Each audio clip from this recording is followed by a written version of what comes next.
All right, let's talk about Martin Heidegger's remarkable 1954 essay, The Question Concerning Technology. Um, I guess I think of this as one of the most important philosophical essays of the 20th century, um, and it's flipped many a person's head around. Because I think for one thing, it had some role in underpinning the environmental movement or helping people reflect or develop an environmental ethics, which might not be obvious in some ways from this. But it helped a lot of people, I think their way toward something like that. Because what it does is, what I'm going to do in this lecture, maybe half hour or a little longer, isn't to try to explain all the Heidegger jargon or every move that he makes in here, because there's so many of them and it's so difficult. You really have to inch into this world through just a bunch of vocabulary and shit like this. We have had some dip in being in time, but this is also another fundamental vocabulary, rather different actually. Concepts like ready to hand don't appear, but maybe they're present anyway, or have developed into more elaborate concepts, or more subtle concepts, or more difficult concepts. I think it really helped a lot of people see. It gave a lot of people the sensation of seeing technology whole and putting it into question.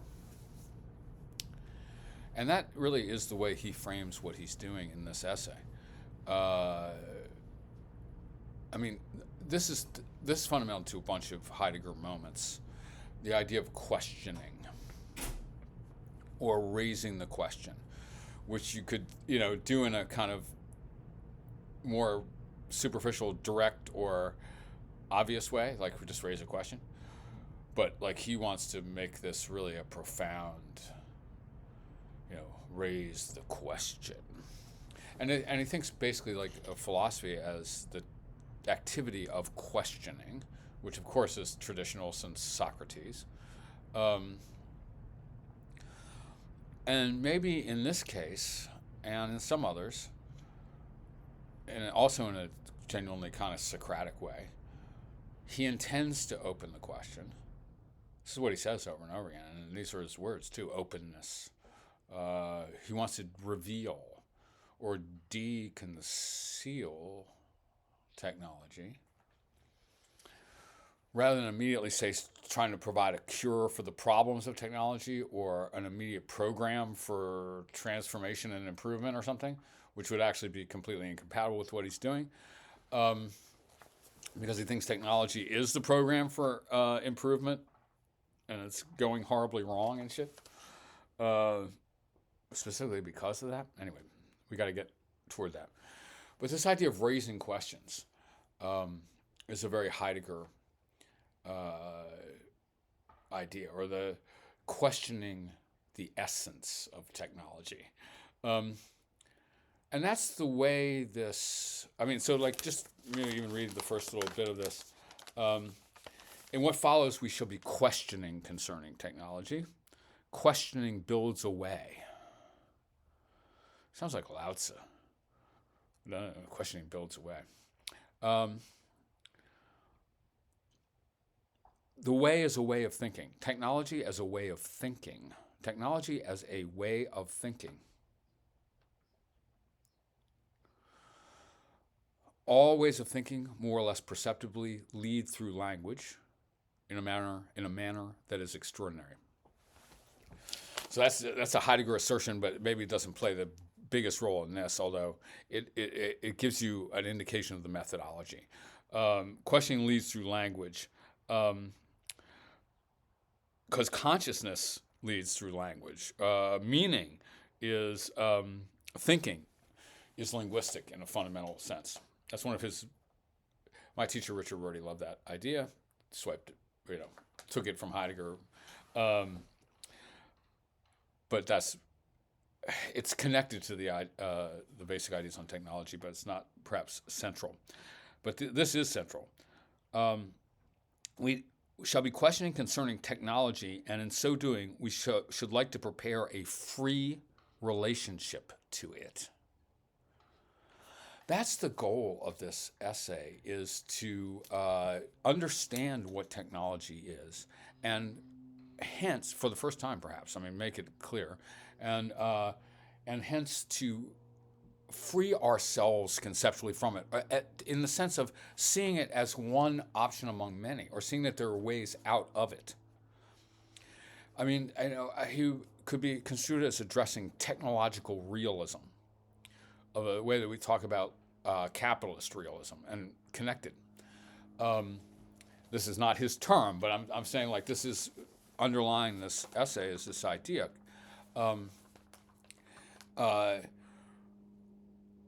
Technology is presented as something inevitable, as the basic human condition, or as emerging from the basic human condition. It just means ends rationality. You want something, and so you do stuff that you think will have the effect of achieving that. That's the way Aristotle describes all human action in the Practical Syllogism. We've talked about this, because existentialists don't like this. Means ends rationality, a way of thinking. That is imperialistic, under the aegis of technology, that takes over all human thinking. Okay, so technology is much more than just like stamping out widgets in a factory. Technology is a way we are encountering the world, a way we're thinking about everything. That's the essential argument of this thing. Technology is so much more than just like using, even just like using machines to make stuff for our goals and purposes. And it's more than, the most effective means to X goal. It is a whole comportment to the world that sees all the world as resources to be exploited, as means to an end. Right? It's a way we are experiencing everything. It's a way things come to appear as resources, or, going back to being in time a little bit, as ready to hand, as tools or materials to be transformed by tools. That's the way we encounter everything. And one thing he's going to argue very strongly is that that's not the only way to encounter everything. And the first step to disentrapping us from that is to see what technology is in its essence, which is not a mere means to an end. It's a way of being in the world. It's more like a religion. It runs deeper than that. It's a structure of thought for encountering everything.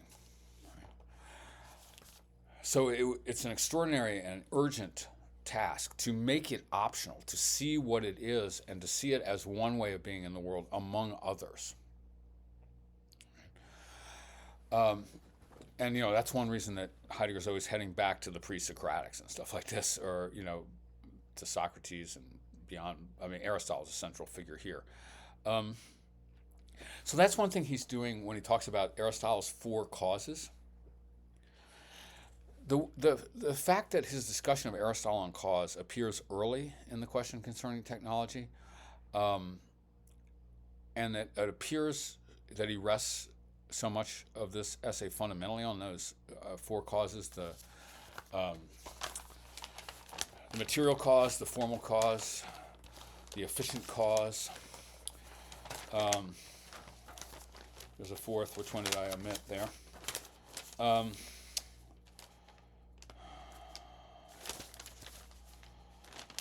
The material cause, this is on page 6 of our translation, our PDF. The formal cause, the final cause, the end, goal, or telos. And the efficient cause, like the mechanical events that lead up to the event in question, or the object that we're trying to figure out what caused it. Like the efficient cause of the 8-ball slamming into the pocket was the cue ball hitting the 8-ball at a certain angle or whatever. Okay. So you start to think like, okay, he's going to really, this whole argument is going to have to rest on Aristotle's four causes, and it's actually even more elaborate than that in the metaphysics of Aristotle. Um, but actually, I think this is it's more of an illustration intended to show that other possibilities are actual, besides thinking technologically about the whole world all the time. So the cause for us is a rather poor translation of the Greek when Aristotle talks about four causes, because, for example, the material cause, which is the stuff something is made of, like the material cause of this is plastic or whatever, or this plastic, doesn't sound to much us like a cause. We wouldn't use cause that way. But these are, I think Heidegger has this on board, and he has a good elucidation of Aristotle on this, I think.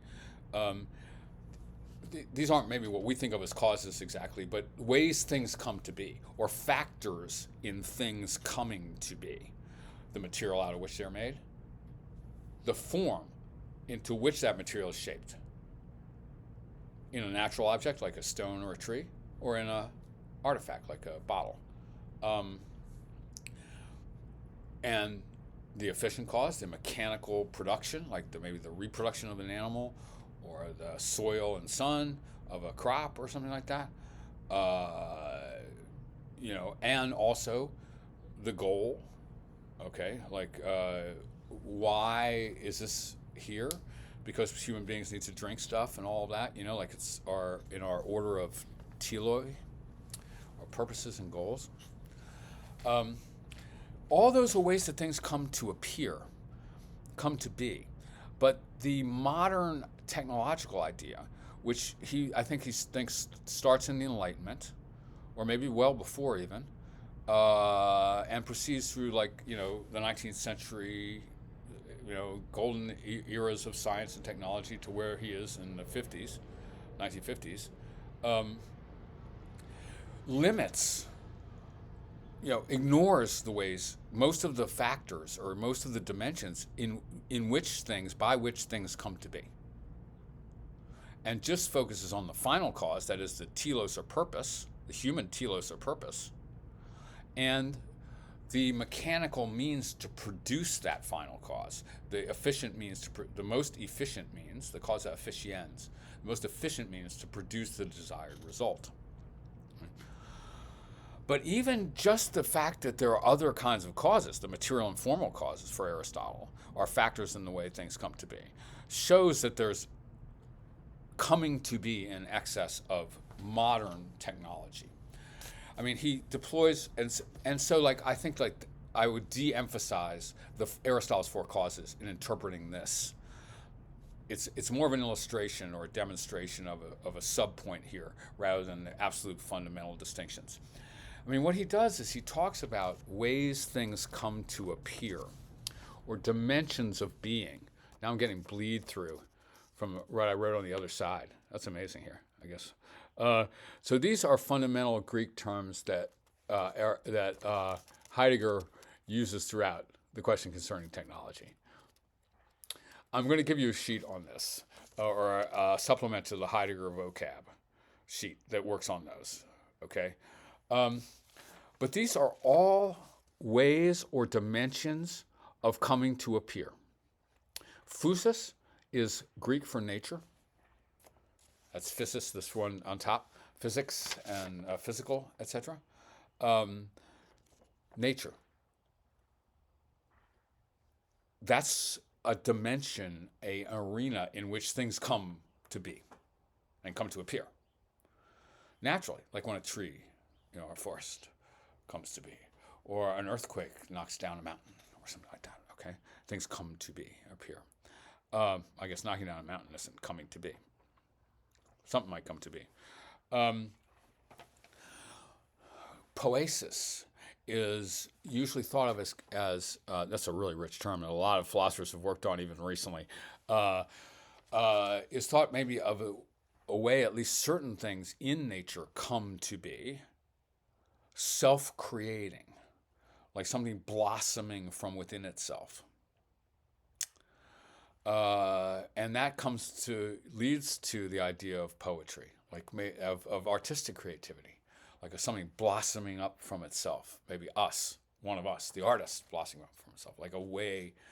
So that's a way things come to be, maybe within physis, but maybe within the human arena as well. Physis being nature again. And then techne, skilled making. And it's the origin of our word technology. So it's central to this presentation. It's also, it's used in the sense of craft or art by the Greeks. Skilled, purposive making. Now, Heidegger's treatment of these concepts is very subtle and difficult, okay, and very informed by ancient Greek philosophy, although, you could debate how the scholarship is going. I can't, but some would, some have. But the point I want to emphasize here again is just putting all these things in relation to one another. And the moments that he does this fairly early in here, are quite interesting. He wants techne and technology much, much closer to poetry and to nature than they appear to be in the self-understanding of technocracy. So he in a way I think he wants to reconnect technology to nature and to art.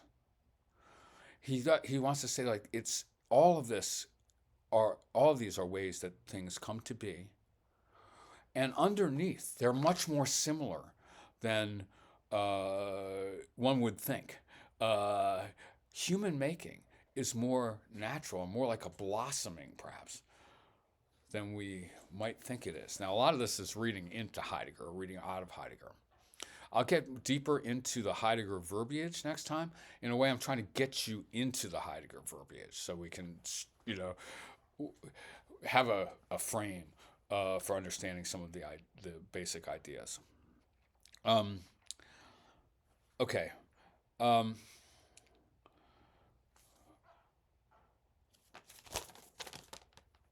So around like 10 to 14, he's talking about the relation of some of these concepts.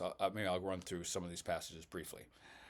Not only handcraft manufacture, which is techne, paradigmatically, not only artistic and poetical, bringing into appearance and concrete imagery, poiesis, poetical bringing into appearance, is a bringing forth, poiesis. Not only are those things bringing forth. Physis, nature also, the arising of something from out of itself. Physis, the arising of something from out of itself. Kind of the opposite of technology in some way. Is a bringing forth, poiesis. Physis is indeed poiesis in the highest sense. Heidegger. For what presences, by means of physis, has the bursting open belonging to bringing forth, the bursting of a blossom into bloom. In contrast, what is brought forth by artisan or artist, the silver chalice, for example, a silver chalice, a cup, cup or holy cup perhaps, has the bursting open belonging to bringing forth, not in itself, but in another, in the craftsman or artist. So the principle of the tree, in a way, is the self-development of the tree. But the principle of the work of art is in the artist. So techne and poiesis, or techne and physis, are somewhat different. But they're both ways of bringing forth. And they're connected at their heart. Right?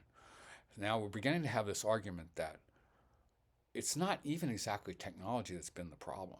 It's the self-understanding of technology as a way of making that's just totally practical, just totally means ends, going to get that shit done. And it's totally different than the way things are created in nature and totally different than the way things are created in the arts. I think he thinks we would have a better situation if we saw how all those things are in fact connected, and saw the separation, the distinction of them, of distinction of technology from art, for instance, as pathological. But again, this is a lot reading into the Heideggerese, and that's what I'm doing today. Like, rather than reading the Heideggerese, I guess I'm doing some of that too. The modes of occasioning, the four causes are at play then within bringing forth. Through bringing forth, the growing things of nature, as well as whatever is completed through the crafts and arts, come at any given time to their appearance. And also, even if it's made in a factory. All right. Technology, he says, therefore, is no mere means. Even though earlier on he said technology is a means, or he defined it seemingly that way. And even though technology thinks of itself as mere means to ends, and thus neutral and universal to the human condition, technology is no mere means, despite what it thinks of itself, or what a lot of people think of it in this era. Technology is a way of revealing. If we give heed to this, then a whole realm for the essence of technology will open for us. It is the realm of revealing, i.e. of truth, or aletheia on this list, which in a way encompasses all the others. Truth, or for Heidegger, revealing, unconcealment. Okay, all of these are ways of doing that. They're all interrelated ways. Maybe they're all in play in any genuine unconcealment. Okay, so technology is at once much more profound, potentially much more positive than we thought it was, when we see its essence, which is aletheia, which is truth, revealing, making things be, and making things appear to us. But what's dangerous is the limited self-understanding that has reduced that to means ends, reduced it to final cause and efficient administering of means. I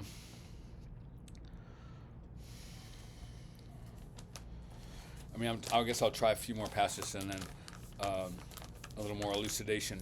On 13, at the top, one is that techne is the name. How did that start? We must observe two things with respect to the meaning of this word, techne. One is that techne is the name not only for the activities and skills of the craftsman, but also for the arts of the mind and the fine arts. And Plato and Aristotle definitely used the word techne that way, as the arts of the craftsman, the baker, okay, but also the sculptor, also the poet, the playwright, and the philosopher. The ruler, too, has a techne, the craft of ruling. All ways of bringing things forth. Techne belongs to bringing forth, to poiesis. It is something poetic. Techne is something poetic because it belongs to bringing forth. It has its truth. Technology is a mode of revealing. Technology comes to presence in the realm where revealing and unconcealment take place, where aletheia, truth, happens. Technology is a way of truthing. And we say like it's a, and that, it's, in the most ordinary sense, right? Like, okay, so maybe climate change is created by technology. Well, that's true, man. Like, or, maybe 100,000 cars were created by technology.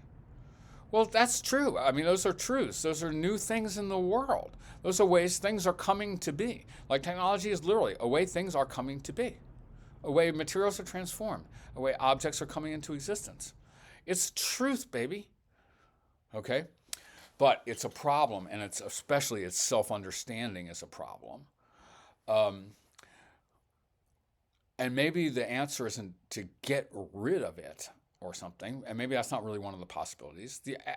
Maybe the answer is to create a culture in which it's understood to be optional, or understood to be one phase or quality of interaction with the world, subject to critique from others, and limited by others, and of limited value in connection with others.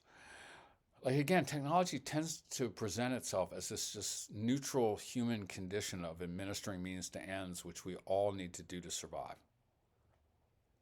But Heidegger's arguing and profoundly is showing really that that's only one relation of human beings to things. Okay? And I mean, this might have all kinds of beautiful environmental implications, or might have problematic ones too. We've got to think about this. But I think a lot of people, even as environmentalism started in the 60s, a fair number of people were thinking about this essay or stuff that was influenced by this essay. Just to even think about technology as something that could be thrown into doubt and thought about differently. Right? Okay, so now if we're trying to figure out what's problematic about the technological way of being in the world, or the technological way that things reveal themselves to us, the truths of technology, what's problematic about that, what we need to critique in a way, or we need to optionalize, we need to see clearly to start with,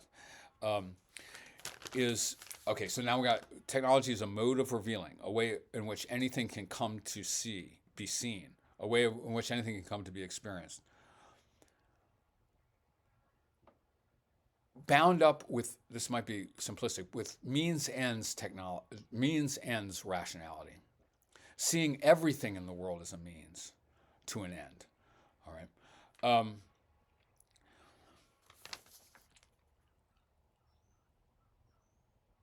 So he says that, okay, so one question that's rising is, can we deal with machine technology, environmental destruction technology, as different in a way than, let's say, handcraft technology, or are they continuous, or whatever? In other words, like these problems of 20th century technology, let's say, how can we address them? Is that a expression of the neutral human need to administer means to ends? Or is it a completely different animal in a way than like Greeks would have called techne? He has subtle answers to this, but definitely there's something distinctive about modern machine technology. And partly it's that it's forgotten all these other aspects, the poetic aspect, the natural aspect, which it needs to create anything, actually. He says, and yet, this is on 14, the revealing that holds sway throughout modern technology does not unfold into a bringing forth in the sense of poiesis. That does seem to contradict what he said earlier. The revealing that rules in modern technology, but what he said earlier was that techne is poiesis. But now he's saying there's something different, somewhat different about modern machine technology, or like industrial era technology. He's writing in the 50s, recall. There might be some implications for information technologies, and we should think about that. He might even mention it a couple times, early versions. So it's a means of revealing, it holds sway throughout modern technology. The revealing that rules in modern technology is a challenging, which puts to nature the unreasonable demand that it supply energy that can be extracted and stored as such. And really the rest of the essay is kind of an investigation of this thought, I guess, an elaboration of it.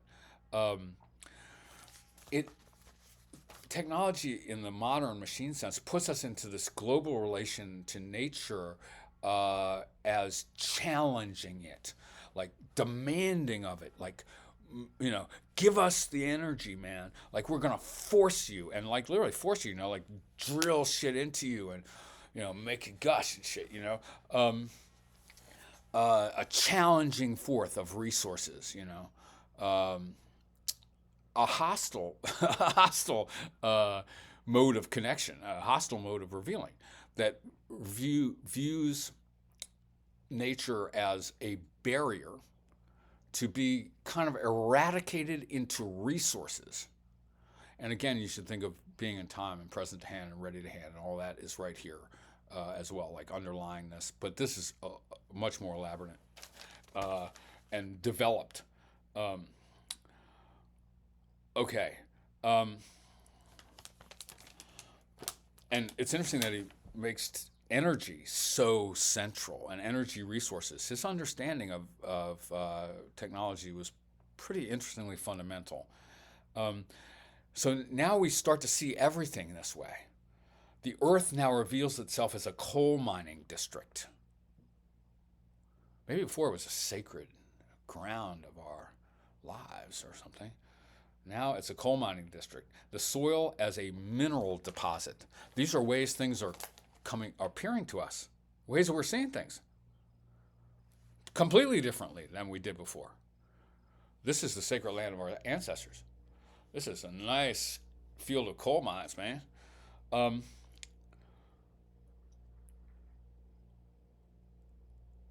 We set upon nature, he says on the next page.